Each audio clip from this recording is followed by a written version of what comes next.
Welcome to Belief, Being, and Beyond with your host, Granddaughter Crow. Hi, everybody. Granddaughter Crow here with yet another episode of Belief, Being, and Beyond. And we at the show love to let you know that belief systems constitutes how you behave in the world, your beingness. But there's always something more, right? There's always something beyond even our consciousness. And so tonight we have an extra special phenomenon tonight. So get comfortable, maybe dim the lights a little bit, because we are going to explore, encounter the activity that is out of this world. Or is it? Right? So tonight we have Dr. Jonathan Kendall and his latest book, The Metaphysics of UFOs. Yeah, published by Llewellyn Worldwide.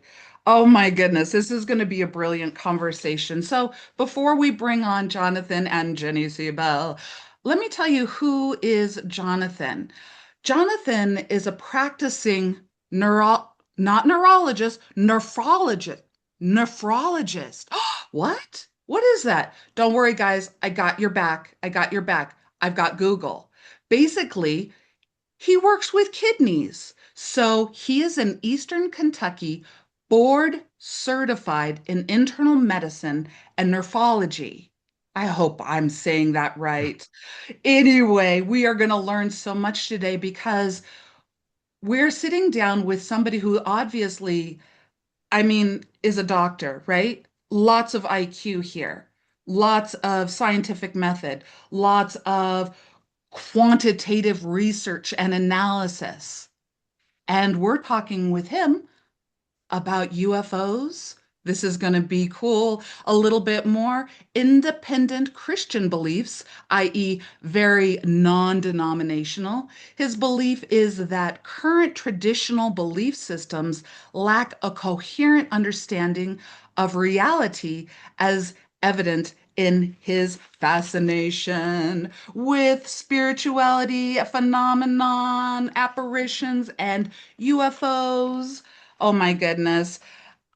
Enough with me. Let's bring on Jonathan to the show. Welcome, Jonathan. Granddaughter Crow, Jenny, thank you for that. And thank you for that introduction. I hope I'm half worthy of that.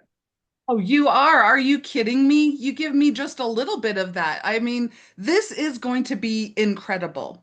This is going to be incredible because we haven't had the opportunity to sit down with a scientific minded individual who is going to then take us to the beyond with the phenomenon of UFO. Now, UFOs, I understand, right? Unidentified flying objects. But then as I start opening up the book, I see another acronym, UAP. Okay, so first lesson for Granddaughter Crow. What is a UAP? So, UAP is essentially the replacement word for UFOs in modern parlance. It means unidentified anomalous phenomena. Some people say it also could stand for unidentified aerial phenomena. And the term goes back a long ways. It's not clear why that or exactly how that term replaced UFO, but I think it was done in more modern times to try to replace the stigma because there's a stigma associated with studying unidentified flying objects. It not deservedly takes up a fringe area in terms of science. And that's why UAP was part of this rebranding.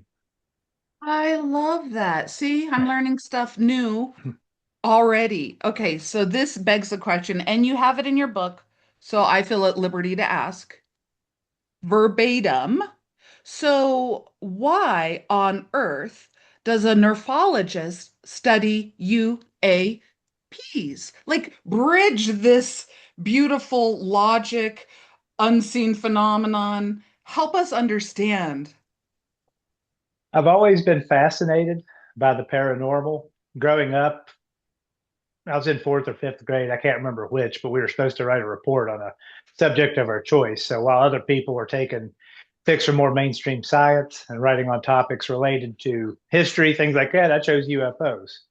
So I've always been fascinated with it. But about 6 years ago, I got into psychical research, studies of apparitions, ghosts, haunted houses, things like that. And that led into a subject that I think is related, UFOs. So that's how I got into it. I've never actually seen one, although interestingly enough, my grandfather has. Several people in my family have over time.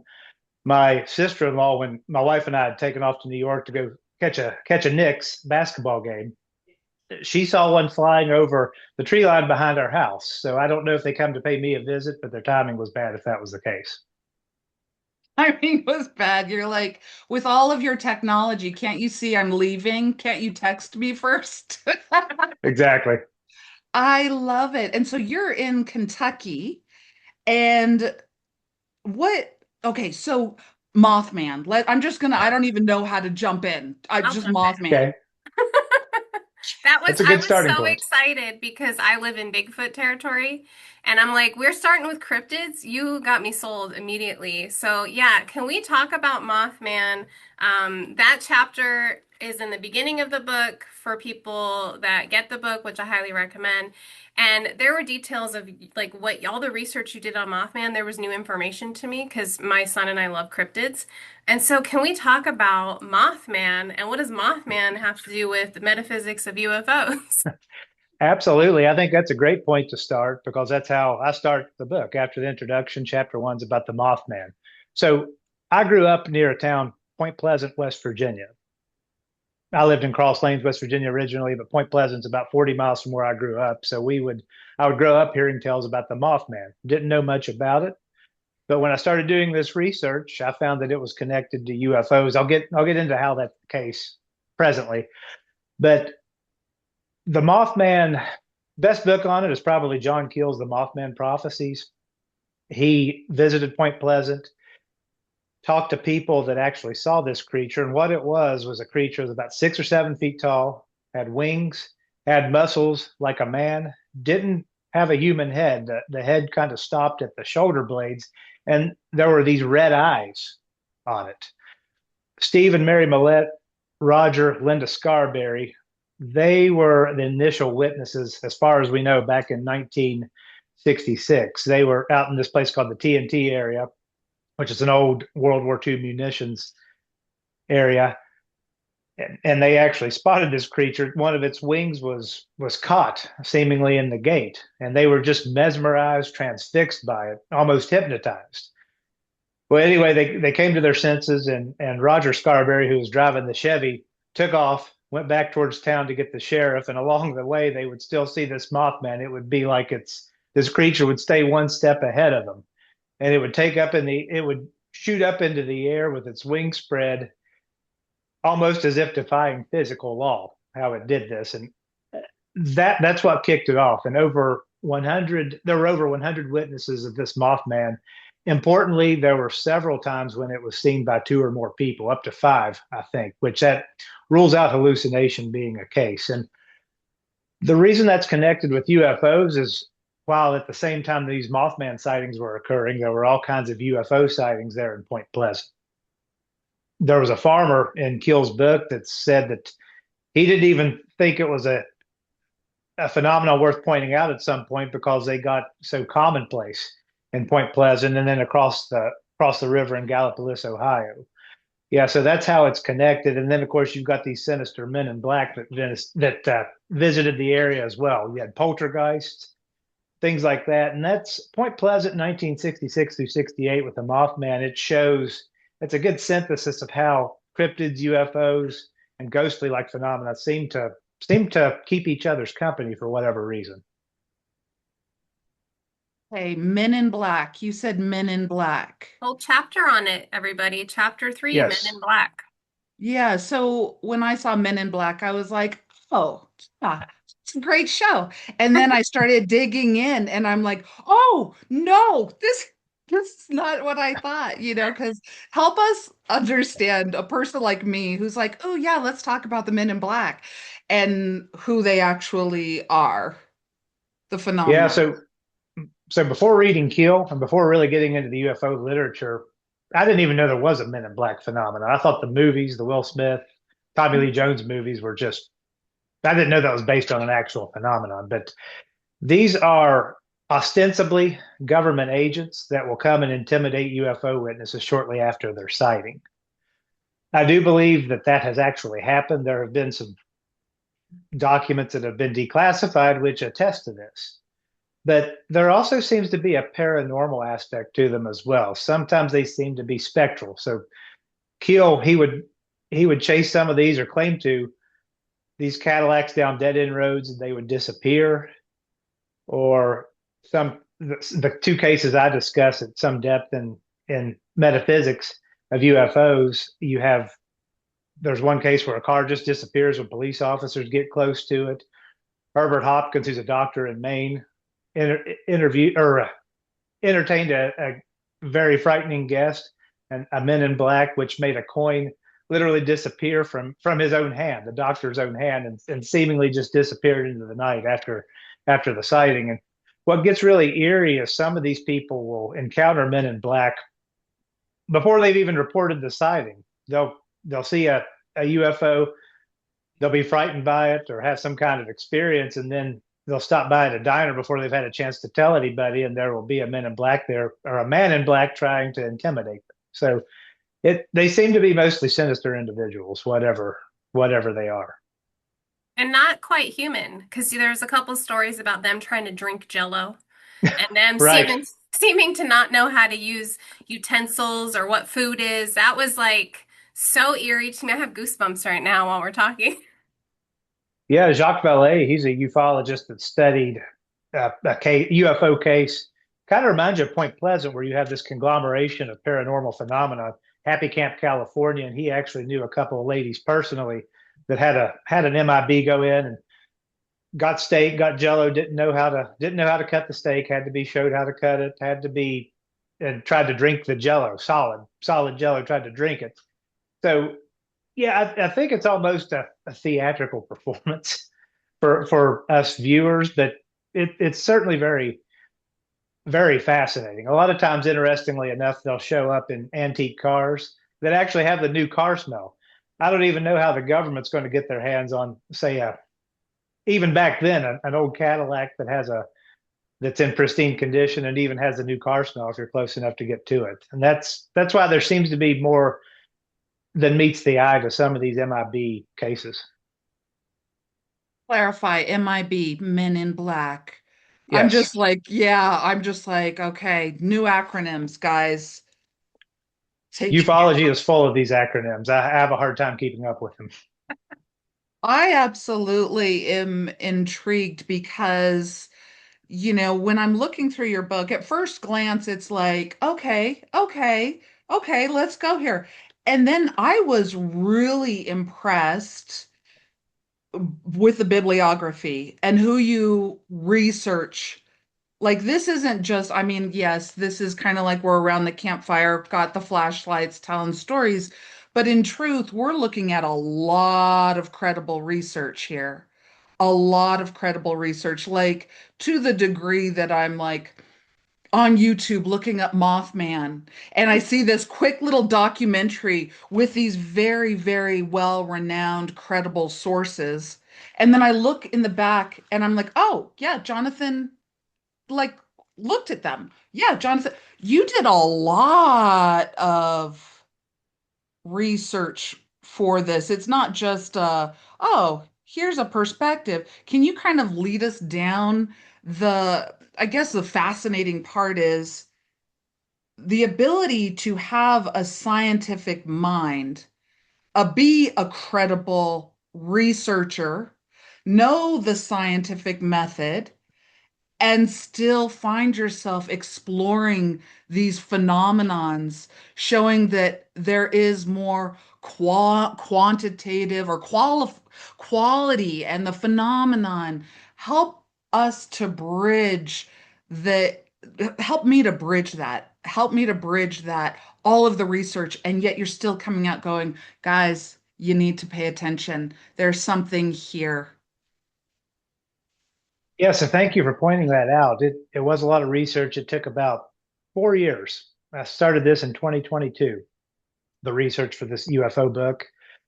And I didn't know necessarily what I would find when I first started it, but what I was impressed was just the wealth of evidence that supports the reality of UFOs, UAPs, if you will, the Men in Black phenomenon, and just it. J. Allen Hynek, he's a famous ufologist from, I worked on Project Blue Book back in the 50s. He went from being a debunker to someone that was a believer in this phenomenon, and he wrote about it in a couple of really good books that he published later. He called it an embarrassment of riches, and that was just based on the data that he had then. So just to give you an indication of that, Project Blue Book, that was the government's study of UAPs from about 1952, terminated in 1969. And Edward Condon, when he released his report, he came to a very, I would say, skeptical conclusion. He didn't say that UFOs don't exist, but he said that they weren't worth studying, that they were not a threat to national security. I think that flies in the face of a lot of the data that you see even pre-1969, frankly. But even by the most conservative standards, even Blue Book concluded that there were over 500 unknowns, that is, unidentified flying objects. So I think that's significant. And of course, in the last 56 years, we've accumulated a lot more evidence as well. So I guess to put it in spiritual or faith terms, Granddaughter Crow, Jenny, I might say that knowing what I know about this phenomenon, it would take me far more faith not to believe that something anomalous is behind this UFO phenomenon than to believe that somehow it can all be explained away. Mic drop moment. There you go. That was a mic drop moment. Mal, you heard If it you here, are guys. enjoying this show, you can support it by liking, subscribing, and sharing. Also, connect with us. Leave a comment. Text the show option wherever you listen to podcasts. Leave a review or email us at beliefbeingbeyond@gmail.com. Also, I'm on Patreon, where a small donation goes a long way. Find this and more episodes at granddaughtercrow.com. Thank you. Now back to the show. Moment. Mal, you heard it Thank here, you. guys. You heard it here. Yeah, we're sitting down tonight with Jonathan Kendall and the new release, The Metaphysics of UFOs. Oh my goodness. So now that we're kind of bridging it to like spiritual or faith-based, how did the metaphysics, because I know that you even talk about Carl Jung in the book, help us bridge a little bit more about the metaphysical aspects of the UAP, UFO, MIB stuff. Yeah. So, in terms of trying to get a grip on what these things are and what they teach us about the nature of reality, I think the UFO does that. What I've found are these overtly physical aspects of UFOs. They can land, they can leave depressions on the earth after they take off. These depressions, whole books have been written on the scientific analyses of what's found inside these circles after they land. They might affect the vegetation surrounding, they might cut a tree limb in half. They unfortunately have resulted, I would argue, in most cases, inadvertently in harming individuals. I know Jacques Vallée lists that there are 900 documented instances of harm being done to individuals that may have been in the vicinity of a UFO. It usually takes the form of ionizing or non-ionizing radiation. And there's been other cases, many others, where people are healed in super, I like to talk about that aspect a lot more, but in super normal ways. So you've got that. They're chased by fighter jets sometimes. They're an overtly physical phenomenon, and yet they leave behind this spiritual signature, because going all the way back even to Kenneth Arnold's sighting in 1947, a lot of times people that will have close encounters will see these mysterious orbs going through their houses. They'll wake up to see apparitions, shadowy creatures. some of the abduction literature, people might see deceased loved ones. Interestingly enough, a lot of times people have transformative life experiences as a result of these. They will give up self destructive behaviors, they'll become more altruistic, more compassionate. Yeah. That may have been the biggest surprise for me because some of these, especially these abduction phenomena or close encounters in general, can start off to be very traumatic. And yet, a number of surveys indicate eventually a lot of these people find that they've had a positive experience. And then there's poltergeist activity and other things. And then people have, they find that they'll be psychically charged. They'll have these psychic experiences. They'll have these intuitions that they didn't have before. Or they'll feel like they can heal people or experience telepathy. And so the spiritual aspect of these things has to be taken into account as well. The evidence for both aspects of this phenomenon, both physical and spiritual, has taught me to believe that a purely substance dualism or Cartesian dualism, where we divide that, the physical and the spiritual world, probably is not correct. Yeah. I love the way that you said that. That what did you the first sentence you said, I wish I could rewind it, but it's like the nature of reality isn't necessarily how we're seeing it, and that there is this phenomenon within this world. I mean, that's exactly how I see things too, you know? I love it. One time I was at a conference and I ran into, I think it's SETI, SETI. They had a booth there. And I got to sit down. Tell us, because I know you mentioned SETI. I know this might be a little off topic, but I'm like, oh, I met them. Like, I met the people. So Sure. tell us a little bit about what is SETI and how do they fall into this whole phenomenon? Just because that's how I met them. Yeah. So SETI, that stands for the Search for Extraterrestrial Intelligence. Yeah. Among the luminaries that founded it were Carl Sagan, Frank Drake, and the movie Contact, for anyone that's seen it, with Jodie Foster and Matthew McConaughey. That movie, I think, was loosely based on SETI. They believe that extraterrestrial life exists. After all, it'd be a lot of empty space in our universe otherwise, right?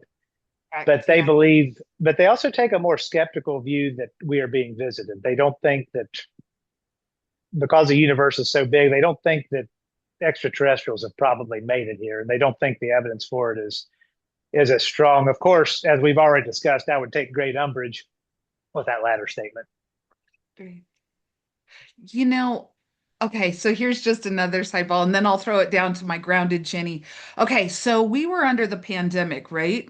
In like 2020 or 2021, somewhere in there, and all of a sudden, everybody's all shelter in place. Oh no, we can't go outside. By the way, we have evidence that there are UFOs. Oh yeah, pandemic. Did they slip it in like news? Do you even know what I'm talking about? Because the news circuit was like, oh yeah, the United States government now confirms that there are UFOs. Bye, let's back to the pandemic. Do you remember that? I do, vaguely at least. I know what seemed to put the UAP back on the map, and it's got it such a hot topic now is a 2017 article for the New York Times. Leslie Kane, Ralph Blumenthal, and one other author whose name is escaping me wrote a book or wrote an article on the Tic Tac UAP that occurred off the coast of San Diego in 2004, and that seemed to be the initial snowball that rolled downhill. And I know since 2023 we've had three congressional assemblies where people have been questioned on this issue. And this is the one thing in Washington, ladies, where we actually have some bipartisan support for. You've got prominent Democrats and prominent Republicans that agree on this, and they're trying to get disclosure. Yeah, so I don't remember anything during the pandemic being mentioned specifically, but I do remember those things that happened on either side of it. You know what I love about that is that, hey, if we can't come together and cross the aisle because of humanness. Let's do it because of UAPs. Let's do it because we need to think beyond our own humanness and our little cycles. So anyway, Jenny, I'm going to toss the ball back to you because I'm I going. love it. Well, that all connects to a question I had, which is, with all of the things the government's been releasing, the congressional hearings, and even Obama being on a podcast and saying, yes, aliens do exist. What do you think, like, when people say absolutely not, like when they say to you, they're complete skeptics, no UFO, no UAP, no extraterrestrial, what is something, like, what are some questions or some things we could point out gently? We don't need to be, like, you have to believe, but like gentle things to be like, well, what about this? And what about this? Just for our skeptics out there. Right. I think skeptics wouldn't be convinced no matter what you tell them. But to be honest with you, I think my favorite thing to point out is the fact that Project Blue Book, all the way back in 1969, they even though they had skeptical conclusions, there were at least 500 plus things that they admitted they had nothing that were had a lot of data supporting them. By the way, that they didn't really know what to do with. So you could go a lot beyond that. You could talk about the incursions over our nuclear facilities that have been legion all the way back, going all the way back to Los Alamos in 1945. You could talk about how so many of these people that have had these experiences also have these spiritual experiences as well. I think what I would point out to someone that is a believer in the spiritual is say, hey, we believe in the spiritual realm. UFOs are, I believe, a large part of that. Why would you be so closed-minded to that? I hope that answers the question, or at least circles around it some. I love that. Me Okay. too. I'm going to put a little I heart. would I will just add to that. My impression is with skeptics, regardless of what you're talking about, they're not going to be convinced if they talk about aliens landing on the White House lawn. I think aliens could land on their lawn, and they're not going to be convinced by it. So, but somebody that's open minded, yeah, there's a lot of data out there that supports it. I love that. This is Beyond, people. Tonight we're sitting down with Jonathan Kendall and talking about UFOs and talking about UAPs. And you also have another book. You have a Yes. book about seeing the Messiah. And so let's talk a little seeing the Messiah. Talk to us about this.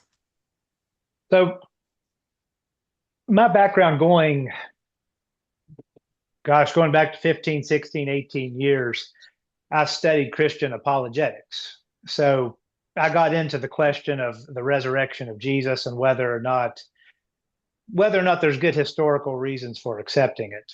And one thing I come across from a scholar that talks about this at great length in his 2005 book, and then again in his 2021 book, named Dale Allison. He writes about apparitions, ghosts, if you will. And reading his material just in his 2005 book, it's called Resurrecting Jesus, I was amazed at the evidence that supports that these ostensible visitations from the dead occur as well. And so I said, well, that's a game changer. What if people that are claiming to see the Messiah, not just Jesus, but not just the disciples having seen Jesus, but also I talk about a 1990s messianic figure in Hasidic Judaism, the Lubavitcher Rebbe. People claim to have seen post-mortem appearances of him as well. What do apparitions have to say about that? So I dived into the Society for Psychical Research, all their literature, their seminal works going back to the 1880s, all the way up to present day. The first 2/3 of that book, Seeing the Messiah, just discusses apparitions and spiritual phenomena. That material was an ontological shock for me as well. And then at the end, the last 2/3, I examine the appearances of Jesus, the appearances of the Lubavitcher Rebbe to early followers against that backdrop. Wow, so much to explore. And that book is already out there. So I've got another question for you, Jonathan. Beyond the supernatural and paranormal, what drives you to write on these topics? Wow. I like to think a divine imperative. I've, I'm one thing this research has done for me or done to me is it's really humbled me. I Oh, think that there are very valid spiritual experiences across all cultures, objective ones, benevolent ones. I think that's something I probably believed beforehand, but now I've experienced overwhelming evidence of that as well. And I'm very grateful to this. It's caused if I had a let's say a metaphysical jigsaw puzzle and I thought in my own mind's eye that everything fit. I've got it the puzzle completed. I know everything now. Well, I can tell you after 6 years of researching these topics, I don't know anything anymore. I don't know how all the puzzle pieces fit together. I think I'm at the beginning of this journey. And I love the material. I want to write more on it. So I hope that answers the question somewhat. time. I often think, what is it? King Solomon that even says the wisest man says he doesn't know anything. And Neil deGrasse Tyson says it's really scary when you know enough about a topic to think you're right, but then find out you didn't know that you were absolutely wrong. This ability to be humbled by consciousness, information, phenomenon, curiosity is, yep, there we meet once again. So, Jenny, what else do we have? What else do we want to ask Jonathan Kendall? Yeah, so I just want to say I really love this idea of inviting in what we would call paranormal or supernatural phenomenon into traditional religion. I got really interested in this idea right now when you're talking about apparition, because why not? Number one.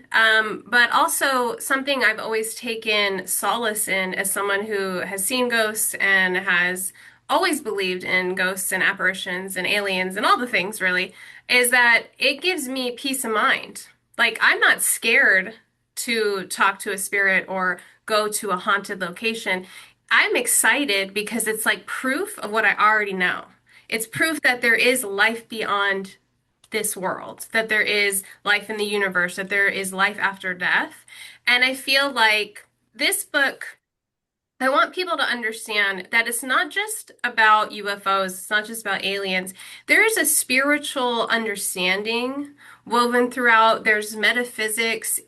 I've never read anything like it. And I've been like a person who likes to read UFOs and alien books since like middle school.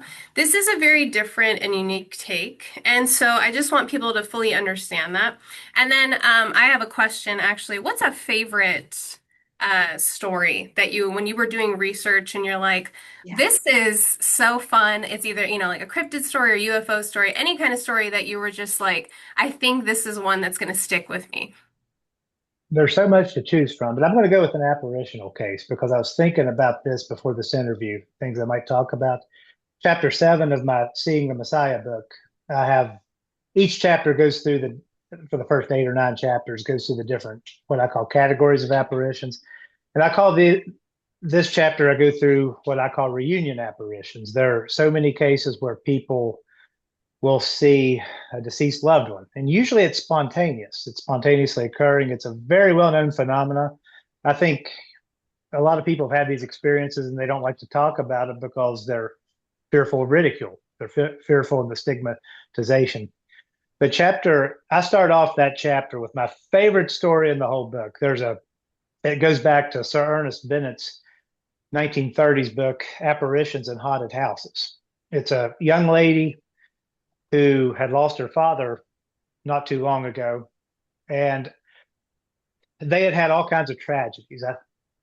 Several family members, I think they lost their mother, and her father started, they were a Christian family. Her father started having doubts about certain particulars of the Christian faith. And sorry, I get a little emotional when talking about this Yeah. case. Okay, Yeah. so he died, and she was worried. Well, did he make it to heaven? Because he started doubting these things, and she prayed for some sign of reassurance. And I'll try to get through this without getting choked up. But one night he appeared to her in just this transfigured form and said, "Blessed child, forever blessed." And he fades into the background, and she wanted to embrace him. But that was my favorite case. It wasn't the most evidential case because it was just a one person seeing it. But I love that case. I love that case. That just really pulled on my heartstrings. It just pulled on my heartstrings too. Can I give you a personal anecdote? So, for someone that's interested in the paranormal, it might surprise you to know I've had very few. It depends on how you slice it, but I've had very few what I would call paranormal experiences. But maybe 4 or 5 years ago, we love cats. We've got four. We had a cat dropped off at our house, and it was an orange cat, so we named him Milo. But he was very sick, so we had to take him for vet care. He stayed at the vet for a while. He seemed really grateful for what we were able to do for him. Get him some vet care. Get him 3 hots in a cot, so to speak, each day, or I guess it'd be 2 hots in a cot for our cats. Anyway, so he's getting better.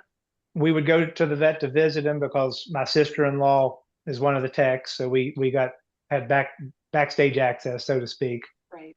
I'd get to feed him. Got close. We were wanting to take him home, and my sister-in-law called and said I'm sorry, something happened. He got worse and passed away.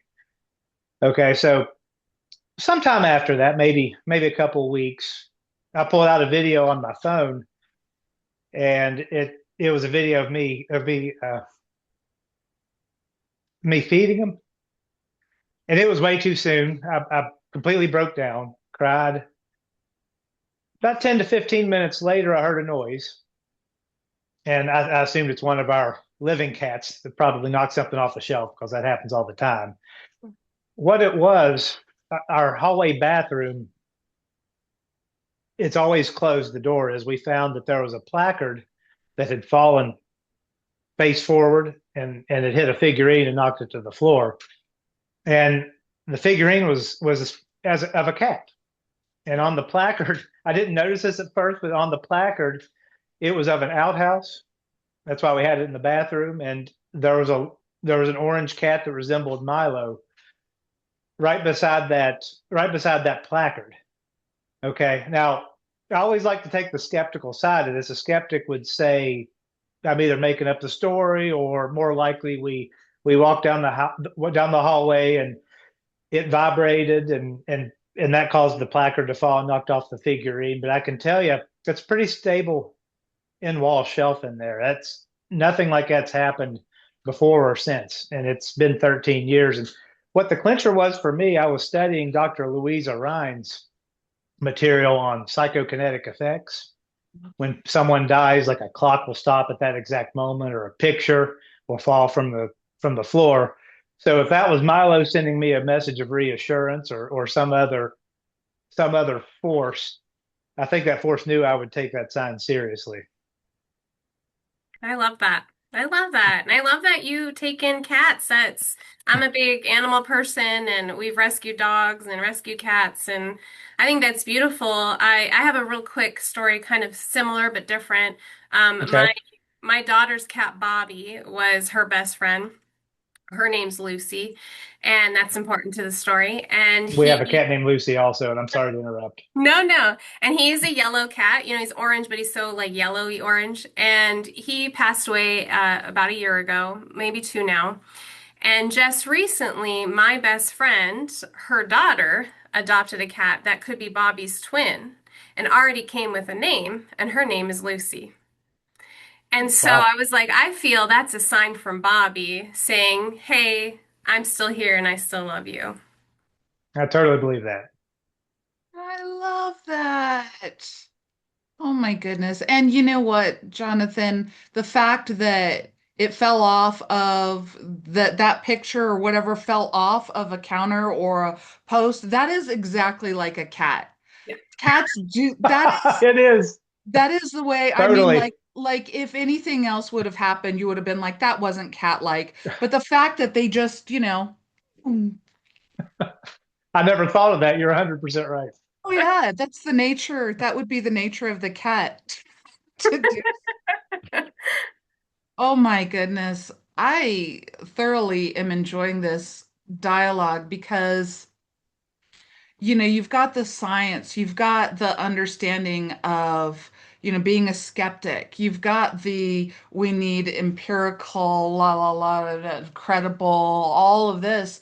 And yet you're just like, hey guys, this is worth investigating. And I love the way that you do it in your book because you have so many credible sources in your book. When I say credible sources, I'm not just talking about like, the people on Ancient Aliens and the other doctors and things, but you also go into providing us with this is what the New York Times said, this is what the Wall Street Journal said, this is so basically it's kind of open. It's not like, here, take this on faith. You're like, here is the evidence. Make up your mind, explore. That's how I'm taking it. It's beautiful.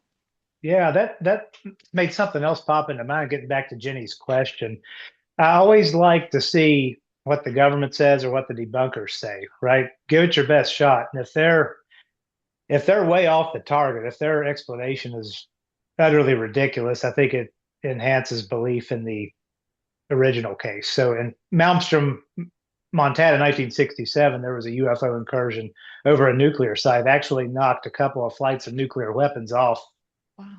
really offline for a short period of time. And I wonder if that's the aliens' way or these spirits, whatever you want to say that they are, their way of saying, be careful with those things. Don't destroy yourselves. That would be my best guess. But the Wall Street Journal in a recent article said that that was an electromagnetic device. So they admit that the UFO occurs apparently, and there are all kinds of problems with that view. So you can't put an EMP device. Why would you do that around a nuclear facility? That sounds very reckless for starters. And Right? then, yeah, and then I would add to that Bob Salas, who was actually there, he's the main source on that UFO case. He wrote just an actual decimation of that article. He gave about 10 to 15 reasons why there's no way that could have been an electromagnetic device that caused that to happen. So cool. This and so much more. You guys get your copy, Llewellyn Worldwide. Ginny, do you want to ask the last questions or do you have? Yeah, let's ask the final question that we ask all of our guests here on Belief, Being, and Beyond.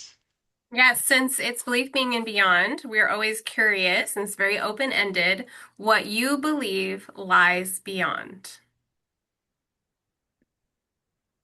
Wow, what a question. Yeah, I certainly believe consciousness survives bodily death. Mm. Yeah, I do study near death experiences. I think that's good evidence of that. And I think the UAP phenomenon is good evidence of that as well. If you go into some of the indigenous tribes of the United States, RD6 Killer Clark, professor emeritus of Montana State, she followed a couple of explorers' paths into Central America and Mexico, got all of these great UAP cases that she put together into a book called Sky People. Well, these folks, the indigenous tribes, the shamans, they've known about these things for a long time. And there's been even cases where they've seen the grays, the so-called grays that are commonly associated with these close encounters. So yeah, if there was once upon a time I used to think that scientific materialism, if anything caused a challenge to my faith, it would be that. I think that's been incinerated literally by the fires of psychical research, spiritual research like this, UAPs now.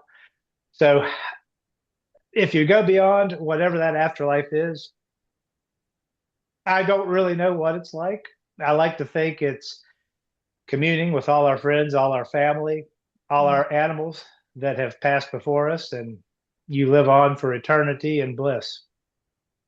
That might be a simplistic answer, but that's probably the best I've got. I love it. I'll go there. Me too. I'll, I'll meet you there. I Excellent. absolutely I look forward to it.